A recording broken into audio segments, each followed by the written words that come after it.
Welcome back to our Inside the Issues special edition of Tucker Carlson tonight. The people who run the tech industry already know a lot more about you and your neighbors and your family than the East German Stasi ever could have dreamed, but they're always looking for more information.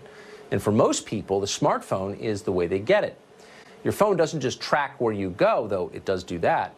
It can also listen in on your conversations, your in-person conversations, and use them to decide which ads you see online. Brett Larson hosts Fox News Headlines 24/7 on Sirius XM Radio. He frequently investigates tech stories for us. So, Brett Larson, I know this can't be true because we've suspected this for a long time, but the industry has denied it repeatedly. Right. But you're saying it is real? They have denied, but every time someone sits down and researches it, it seems it is actually happening. That the conversations that you're having in front of your smartphones are being listened to, and then advertisements appropriate to the conversations you had will pop up the next time you go online. Wait, can I just interrupt you just to make sure I have this right? So this is not when you're speaking to Siri, not when you're talking to the phone, but when your phone is sitting on a table in a restaurant in your like home. right here, and you don't hearing me. Even now, but how is that legal?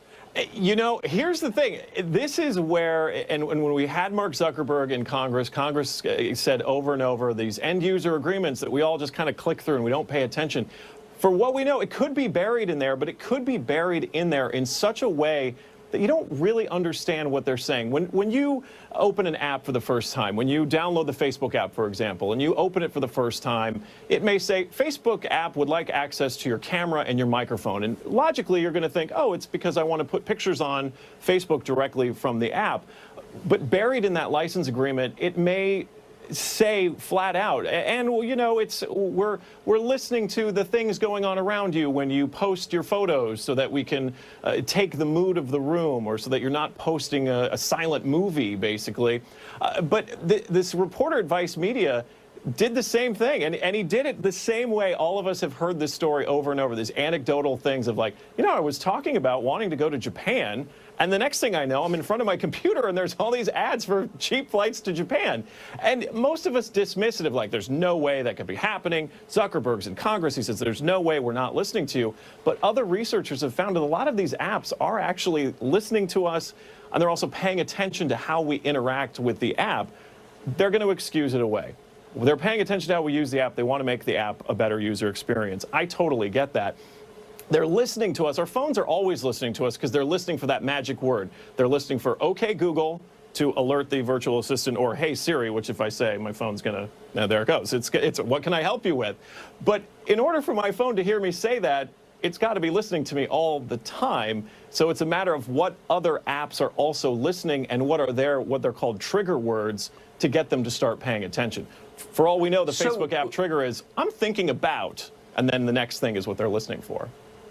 Yeah, but I guess that's the point we don't know. And by the way, Congress banned lawn darts and clove cigarettes because they were a danger to the public, but they've done nothing about this because they're pathetic in the pocket of these companies. But let me ask, where does this data go? They have all your conversations, all your intimate conversations. What do they do with it? They take it back, they process it, and they sell you advertisements. That's, you know, when we did that investigation into Google and tracking your location, it's really about, they want to know where you go, they want to know your routine, because then they have a more valuable sell to an advertiser. You're not just going to a fast food restaurant and saying, we're going to give you 1,000 customers.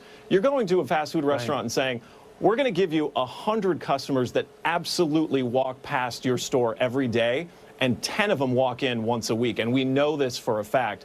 Now they can go a step further and say, of those 10 that we know walk into your store, one of them is actually talking in the morning about how he wants to get breakfast at your particular establishment, and they have all this data. Why would any sane person ever bring a smartphone into a bedroom?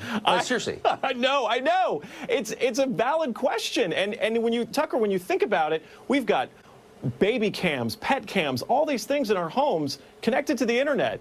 We don't know where that's going. So my advice would be turn the phone off if you're bringing it in the bedroom, because it is probably listening to you. And I'm not trying to sound alarmist. I'm just trying to be realistic. Well, you're the opposite of an alarmist. I'm alarmed. I'm terrified. And I'm upset that Congress doesn't care enough to do something about this. Brett Larson, need to get savvier about it, indeed. You think? It's insane. Thank you for your relentless investigations. I appreciate them. Thanks for having me, Tucker.